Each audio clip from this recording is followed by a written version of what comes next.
Selamat pagi, assalamualaikum warahmatullahi wabarakatuh. Salam sejahtera buat siswa-siswi Bapak kelas 5B. Ketemu lagi kita pada pertemuan kali ini ya. Nah, untuk jadwal hari Sabtu hari ini tentang mata pelajaran matematika. Nah, kebetulan kalian telah selesai PTS. Hari ini kita masuk materi baru. Materi apakah itu? Nah, bisa dibaca ya. Di video kali ini kita belajar skala. Masih ingat skala? Apakah kalian tahu skala bentuknya gimana? Pernah lihat peta? Ada peta kan? Pernah lihat peta? Di peta biasanya ada tertulis angka 1 berbanding sekian juta. Nah, itu skala. Nah, sebelum kita mempelajari lebih lanjut tentang skala, lebih baiknya dulu kita berdoa menurut agama dan kepercayaannya masing-masing. Berdoa dimulai. Oke, selesai. Nah, sebelum kita masuk materi inti yaitu tentang skala, lebih baiknya dulu kita belajar materi prasyarat dalam mempelajari skala. Nah, materi prasyarat ini digunakan untuk supaya kalian lebih mudah mempelajari skala nantinya. Nah, jadi kalau kalian tidak memahami materi prasyarat ini, nanti takutnya ada kendala. Jadi bisa kebingungan sendiri gitu kan. Nah, materi prasyaratnya sebenarnya itu berkaitan dengan materi sebelumnya yaitu tentang pecahan yang kalian pelajari. Nah, kalian sudah paham pada materi pecahan, Bapak rasa tidak akan ada kendala. Nah, bagi yang masih bermasalah tentang materi pecahan yang kemarin, ayo kita ulang lagi, kita bahas kembali supaya lebih memahami kembali. Oke? Nah, siapkan pensil, siapkan buku tulisnya, catat hal-hal penting yang kalian peroleh dari video kali ini. Kita mulai. Apa kompetensi dasar yang harus kalian kuasai pada materi bab ini adalah menjelaskan kalian kalau mempelajari ini dapat menjelaskan skala melalui denah. Nah, di sini nanti kalian akan mempelajari 3 hal penting yaitu mencari skala, mencari jarak pada peta atau denah, dan mencari jarak sebenarnya pada jarak sebenarnya ya pada peta atau denah. Oke.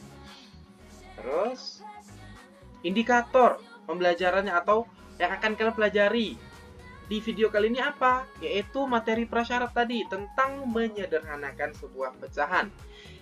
Ternyata materi prasyaratnya mudah sekali ya. Tentang menyederhanakan saja. Sudah dipelajari juga di bab yang lalu. Ya, semoga masih ingat ya. Oke. Apakah kalian masih ingat cara menyederhanakan sebuah pecahan? Ayo, apakah masih ingat? Atau lupa? Atau sengaja dilupain? Kan gitu, ya. Bapak rasa siswa Bapak kelas 5B itu pasti ingat. Pengingat orangnya. Rajin belajar, kan? Nah, kalau kalian merasa, Pak saya lupa Pak, oke, sekarang kita bahas kembali. Bagaimana sih cara menyederhanakan sebuah pecahan? Oke, kita masuk ke contoh soal saja ya. Contoh soal yang pertama. Misal, bentuk sederhana dari 12/15 adalah, kan gitu. Nah, kita jawab. Caranya seperti ini ya. Nah, pada pecahan itu kan ada pembilang dan penyebut, atau yang bingung mana pembilang penyebut gini. Pembilang itu yang di atas, penyebut itu yang di bawah. Menyederhanakan itu berarti membagi bilangan tersebut, bilangan pecahan ini menjadi paling kecil sehingga tidak bisa dibagi lagi. Tetapi membaginya itu ada langkahnya atau caranya, tidak sembarang. Membaginya itu kalau misal di atas dibagi angka 2, di bawah juga harus angka 2. Jadi tidak boleh di atas bagi 2, di bawah bagi 3. Tidak boleh. Dia harus sama angka atas dan bawah pembaginya. Ya. Jadi misalnya jadi 12/15.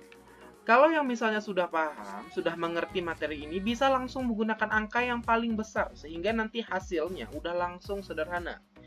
Tetapi kalau misalnya kalian yang masih belum paham 100%, kalian bisa membaginya dengan angka kecil dulu. Angka kecil yang dimaksud di sini bukan 1. Kenapa? Karena kalau pembagian, apapun dibagi dengan 1, dia menjadi dia sendiri.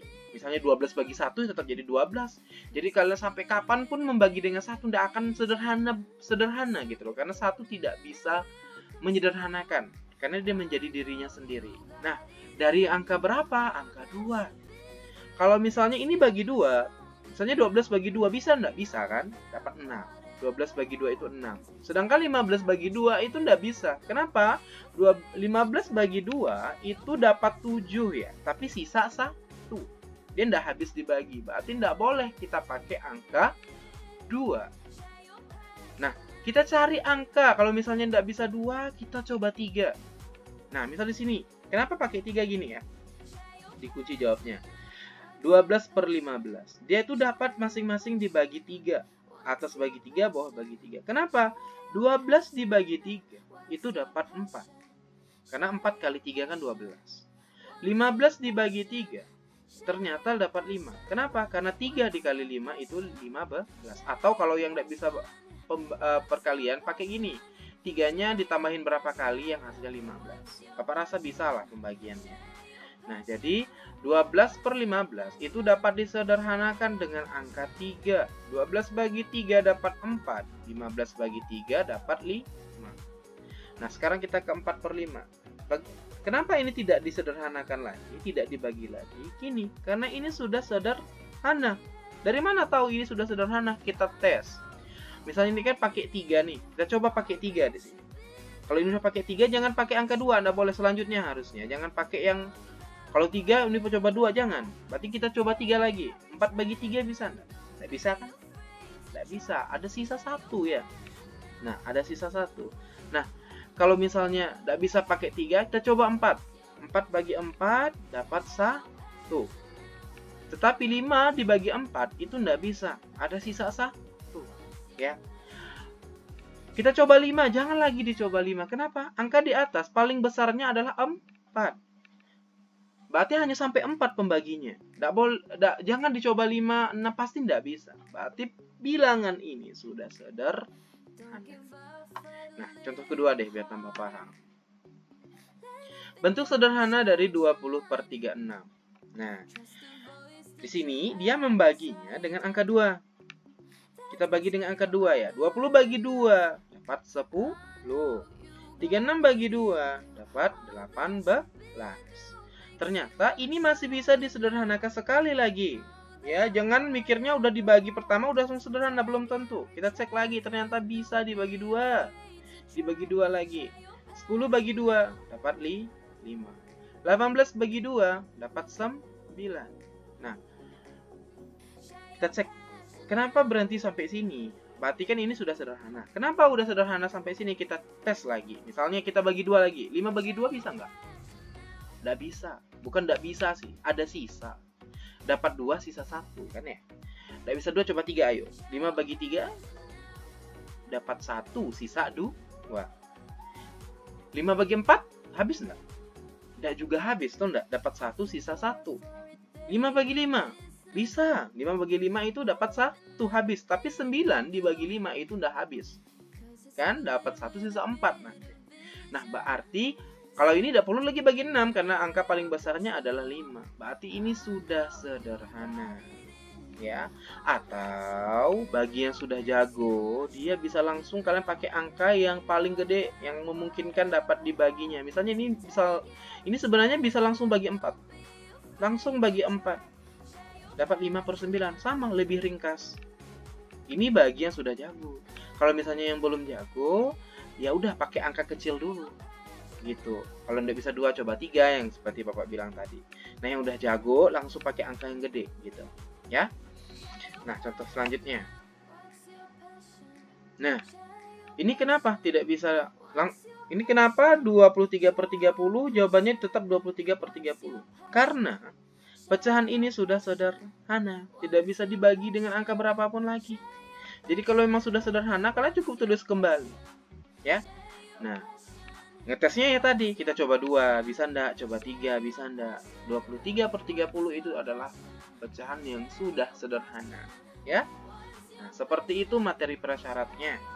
Nah, materi ini kalian kuasai dengan baik. Karena nanti ketika belajar skala, Menyederhanakan pecahan ini sering dipakai untuk mempermudah kalian menyelesaikan masalah yang berkaitan dengan skala. Nah, apakah kalian sudah paham? Kalau misalnya masih belum paham, kalian bisa langsung menanyakan ke Bapak apa yang belum kalian pahami. Silakan WA Bapak ya, WA pribadi, jangan di grup. Oke. Nah untuk mengasah pengetahuan kalian silakan kerjakan latihan soal ini. Nah, latihan soal ini itu adalah latihan soal nomor 65 ya. Latihan tugas yang ke-65 lewat Google Classroom. Oke. Kalian tulis soalnya, jawab di buku tulis kalian, lalu foto kirim ke Google Classroom masing-masing. Oke. Jadi soalnya ini Bapak tampilkan di akhir video. Jadi kalian kerjakan di buku tugas kalian, tulis soalnya ditulis, lalu dikerjakan. Setelah selesai difoto, kirim ke Google Classroom masing-masing. Oke, Bapak tunggu. Tenggatnya adalah hari Senin sampai pukul 11 siang. Oke? Sampai pukul 11 siang. Bapak tunggu, jangan sampai telat. Kalau yang telat akan ada pemotongan nilai sebesar 15% dari skor yang dia peroleh. Oke? Nah, sekian video kita kali ini. Nah, video kita kali ini tuh semua tentang prasyarat mempelajari skala. Nah, pertemuan selanjutnya kita akan belajar tentang perbandingan. Ya. Kita akan belajar perbandingan di pertemuan selanjutnya. Oke, semoga video kali ini dapat membantu siswa-siswa Bapak dalam memahami materi tentang menyederhanakan pecahan. Jika ada pertanyaan, silakan tanyakan via WA ya. Oke, terima kasih.